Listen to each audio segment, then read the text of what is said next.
Hi, Jen. Good morning. How are you? I'm irritated with our tool at the moment. It I just, know.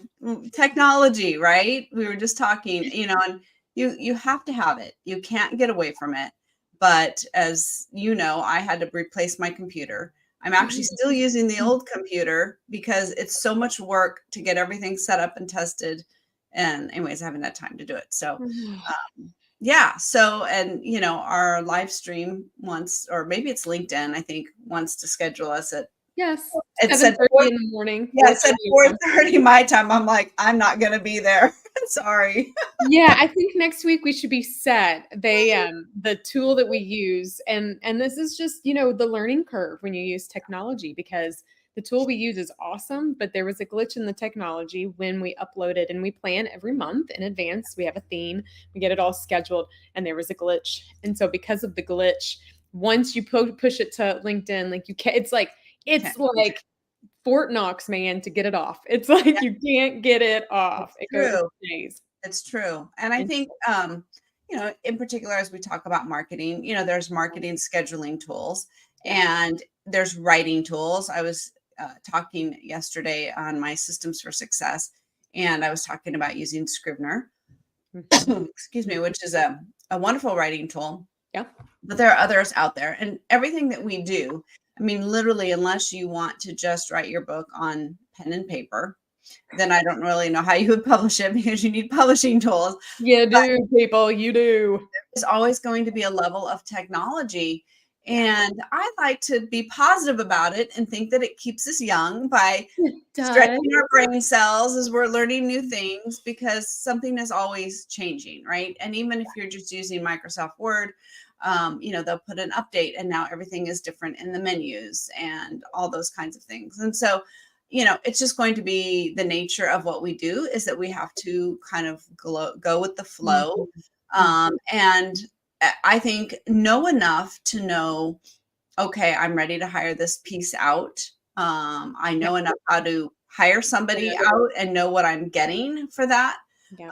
And so I think I was actually listening to your podcast when you were talking with Phil about the audiobook creation. Yes, yes. And one of the things he was saying was how he got into it was because as a musician, he had a hard time finding someone that did the engineering part the way he would Mhm. like.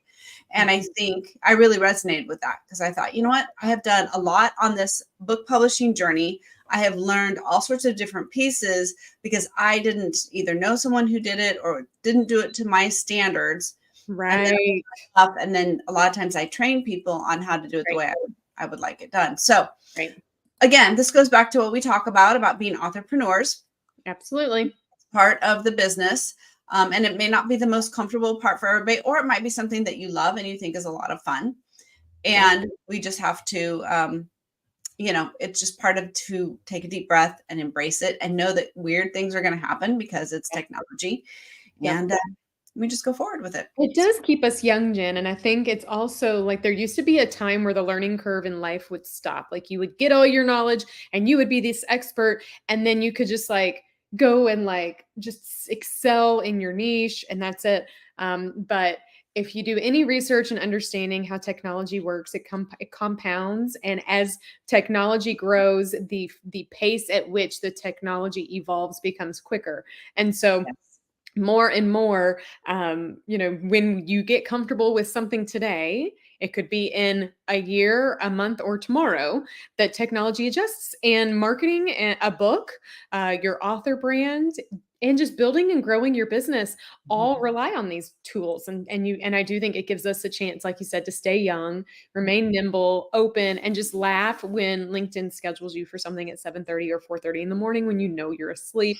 I Right. wasn't asleep at 7:30 this morning, but I was definitely in my closet doing yoga, which is where I do my yoga, and which sounds really weird. You've seen my closet. When I tell my husband and I talk about it, he goes, "When you talk about that, Stephanie, people probably consider that it's like a really itty bitty closet, but it's like a room. So we got a room in there, and I do my yoga in there. But that's where I was. Jen, I also think this is really not coincidental. Like you and I are believers, so we both know that like God works in beautiful ways. But it is coincidental that we're talking today about book marketing using a pen name after I did a speaking engagement this past weekend with a group of romance writers, which Wow.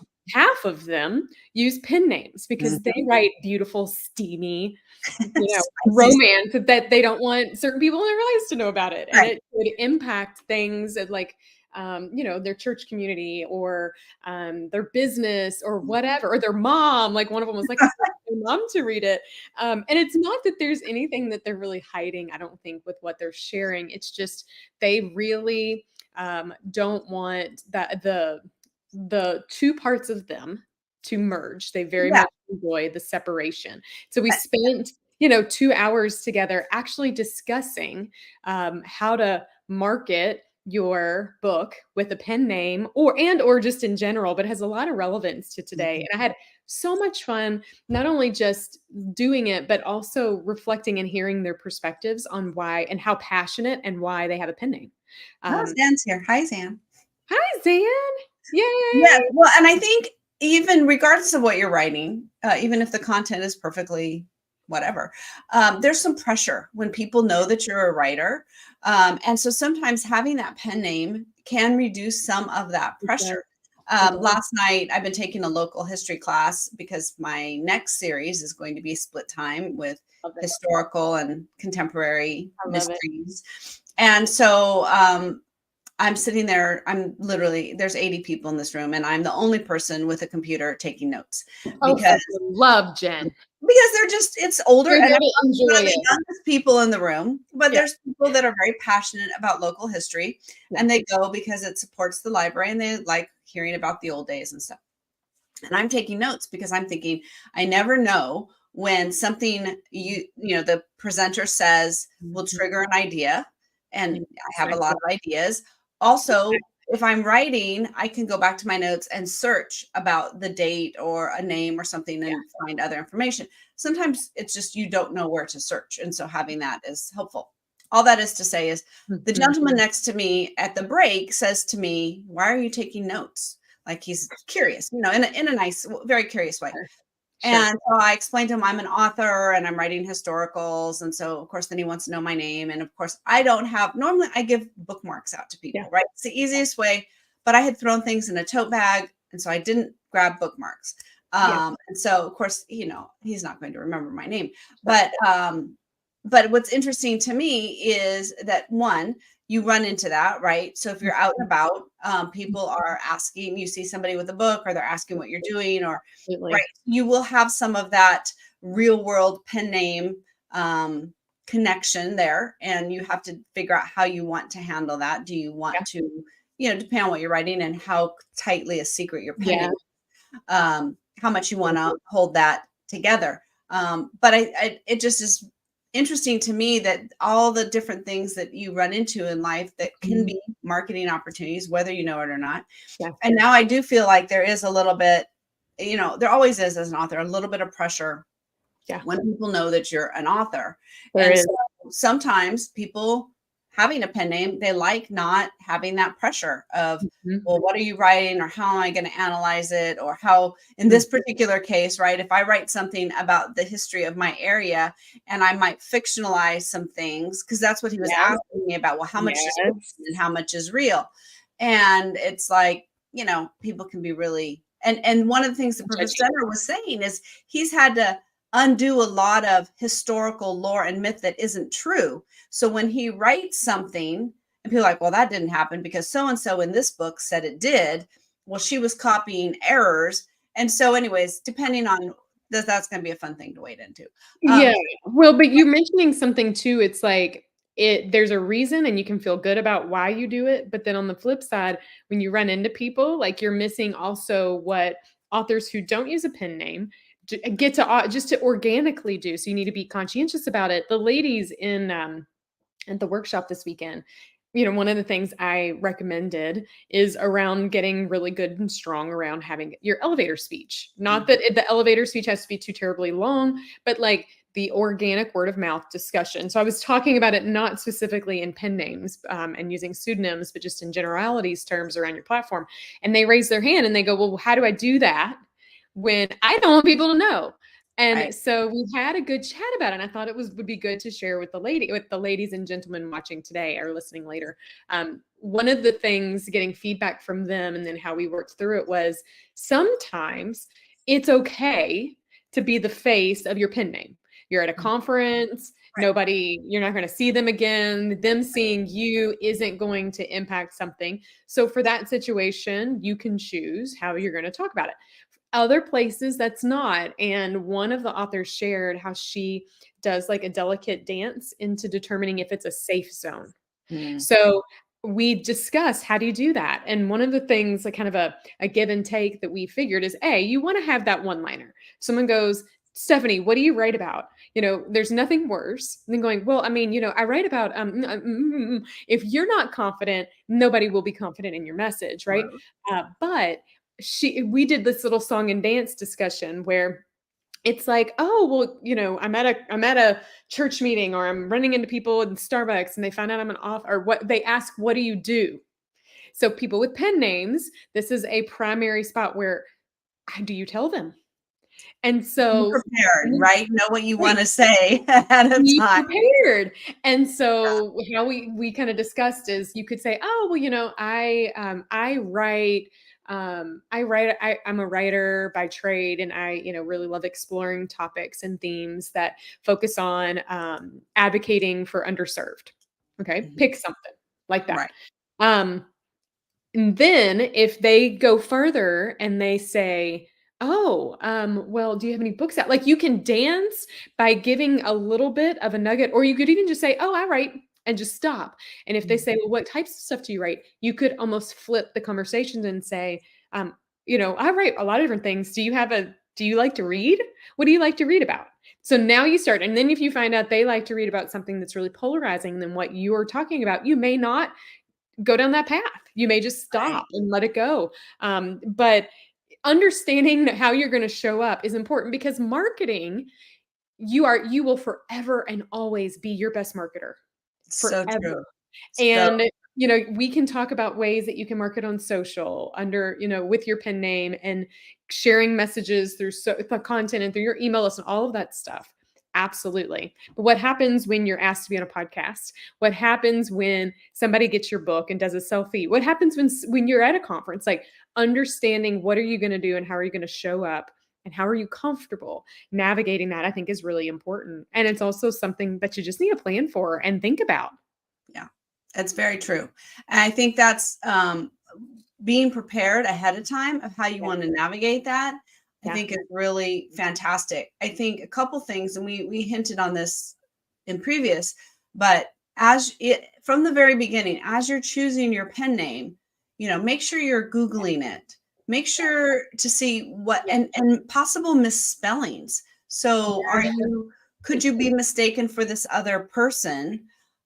Potentially, is there a potential that it's going to what this someone similar to you might be confused with your brand? And then do the same thing on socials too. Can't have you are there social media handles? Right. What's going on under social media under your potential pen name? You certainly Mhm. don't want to end up stepping into some sort of controversy or Correct. something that's very different than, if Right. you write clean and wholesome and someone has a name similar to yours and they're in the spicy genre, Right. or I had one friend author friend, and someone had a similar name to hers that was an adult film star, and she's like, yeah, that is Oh, really something I don't want to be confused that with. is that's a big deal. So That's a big all deal. that preparation will help you so Yeah. that when you decide, okay, this is my name, this is how I'm Yeah. going to appear in the social world. This is how I'm going to appear in the real world. These are the places where I will put my face and my name. These are the places I won't. And the places I won't, this is what I'm going to say. There's a lot behind it. And I think a lot of times people just think, oh, this is a fun name. I would like, oh, Oh, he's that's getting so on my nerves, fair Jen. He's for getting on my nerves. Oreo. Yes, Oreo. Okay, come here. Oreo. He wants to be in today. He's like, Well, hello, Oreo. How are you? I don't have Pippi with me today. Usually she's sitting right here, but she's not here he today. is the weirdest cat, by the way. When you hold him, he does this. And it's Yes. like he's just not. He's like okay being held like that, but it always looks funky. He's weird. He's weird. But they're They're all weird. different. They're all They different. are all weird. So just make sure that when you grab a name that you think sounds cool, that you kind of walk through all of these steps. And the more you want to keep it private, the more you need to be really careful about that. And so those are just things that you really need to think about, because once you step out and you want to start marketing your books, and you go through that process, you have to start thinking about, oh my Yeah. goodness, what am I going to say when people ask what I do? Right. What am I going to say when Right. and if you have a day job, that's the reason you have a pen name, then that's fine. You can just say, I'm a teacher, I'm a therapist, I'm a, whatever it is. I'm a something. Right. And that's fine. You don't even have to mention the writing part. So Right. I think it's all about preparation, and it's all about reminding yourself like why did you do it? Why do you want to do that? yeah. And then how comfortable are you to talk about it? So I've got a couple of core things. This is based off of a blog I did a couple of years ago. So if you want to learn more, if you go to empowerprgroup.com/blogs or blog, which one is it? Anyways, you'll find one that you can look into around marketing with the pseudonym. But I want to talk a little bit about some of them and some experiences as to why this would be good. So one of the things I want you to think about is if your anonymity, I feel like anonymity, I feel like, Right. like from Finding Nemo, Yeah. my favorite movie of all time, by the way. Oh, I love it. But one of the things that I found wanting to keep private a part of my life, even though I shared it in my book and didn't use a pseudonym, was the importance of partnering with a cause or a group who really is the beneficiary or the benefactor of why I'm sharing it. So there's a chapter in my first book, about a sexual harassment experience that I had with a driver's ed instructor when I was 16. It Mhm. took me 20 years before I ever told anybody outwardly in the public about it. And I was terrified. I'm not going to lie. I mean, I published the book and that chapter in the book under my name. And I was really worried about the ramifications based on my 16-year-old brain and what the driver's ed instructor had told me. So, um, I've had a decision to make, and I made a decision to not do it under a pseudonym, but I also knew the purpose of what I was wanting to do and how to leverage it. If you are sharing something so intimate and raw and vulnerable like that, and it's okay, by the way, if you don't want to share your name in it, think about, is there an organization or a cause that you could partner with that could help you spread the word about your book? So the first month my book came out, I had partnered here in Louisville with a group called the Center for Women and Families, which is all around sexual abuse, harassment, domestic violence, etc. And it's really meant to help women find their voices. And we did some very beautiful collaborative promotions. If I was afraid and not afraid, if I was making a conscious decision to not share my voice, my face, or my name, there are ways that they could have leveraged that to help get the book and the message with a greater reach without me. So you got to think about, I'm a big fan of strategic partnerships. Think about the reason you writing this book and Yeah. who can benefit. And that's, I think, a bit easier in the nonprofit not in the nonfiction than fiction. But I think that's just important to keep in mind. And maybe actually, no, it isn't. It's has nuances in the different genres. But one of the ladies at the workshop that I did this weekend acknowledged that she was at a conference and there were a lot of influencers in her space that were there. And she gifted them a copy of her book. And they said, "Oh, great, I'll put something on social. Do you want to be a part of the reel?" And she's like, "No, but my book can." And her book sales exploded because she used a strategic partnership and Uber connector and influencer, or she didn't even mean to. She just was proactive in planting a seed. They shared the Right. book. Now, even though they had seen her face, the rest of the world didn't have to. I thought, Exactly. it's about leveraging your connections in the right way, but that does require you to not hide under a rock. Like, you still have to talk to some Yes. people. You can't, Yeah. the book won't market itself. So how can you do it where you're still keeping your privacy at bay, but Yeah. working with almost like an in-between? Yeah, I think that's very, very true. And those are all the things you want to think through. So if you can imagine, if she hadn't thought through that ahead of Right. time, she might have just panicked and gone, oh, no, no, no, I can't be a part of it. Right. Instead of thinking, oh, no, put my book there instead of my face, Yeah, that'll be yeah, just fine. beautiful. thinking through Exactly. the options, that's a great way to handle it. And most of the stuff, there is a way around it if you can think about it, um, ahead of time. And that's really, you're not going to get everything Right. figured out, but you can come up with a lot of it. And I think that that's one of the things that we want to encourage you to do, is just to Yeah. spend some time thinking about it. Yeah, and learn as you go and test things out. Something worked, something made you uncomfortable, something you didn't like, etc. Now, that idea would not have worked, by the way, if the author hadn't done a good job of leveraging her online presence and platform. So Right. I think if you are going to market a book under a pseudonym, you must have a rock solid author platform. You must have a strong website. You must be showing up on social. You must be doing stuff where when someone searches, you're found, because you're not leveraging word of mouth in the way that you would normally, right? You're Yeah, creating something by not using your immediate connections. So exactly. that's important. You have to have that rock solid. And I normally call it an author platform. The ladies reminded me that had a pseudonym. They were like, but I don't want to be like, no, you wrote the book. Your pseudonym can be your author, but it can also Exactly. be the book focus too, right? So you can do a book platform with, it can shift to be more about the book and less about the author. But you have to have that, or having a nonprofit organization or an influencer or an Uber connector or an in between calm to help isn't going to work. Exactly. I mean, I normally, for most authors, your first ring of your platform is people that you know. Yeah, And that there's pros and cons to that. And so absolutely. the con is people that you know may not actually be book readers or read your kinds of books. And so they may not actually help you build your platform. So in many ways, when you're forced to rely on the book itself, Yes. that can be a wonderful way to Yep. make sure that the people who follow you and become your platform Yep. are following you because of your book. Yep. Zan said, yeah, she uses a pen name and she's Yep. using her maiden name as a tribute to her parents. And I Yep. think many people find pen names in family names and things that have meaning. And I think that makes it a lot easier. We talked earlier about when someone calls you by your pen name, if you're going to be in um, an in-person event or something, will you answer to it? Right. Right. What are you going to do about it? Jen, I have another cat. This is the day of the cats. It's the cat. Mine were all meowing this morning at me, and I have no idea why. So This maybe is there's something. this is Baby, the old lady. there's baby. I know, and she keeps trying to jump up on my standing desk. And I'm like, "You can't. You can't jump anywhere, 17-year-old. Like, But I you need want. to stay put." But she Yeah, is being extra.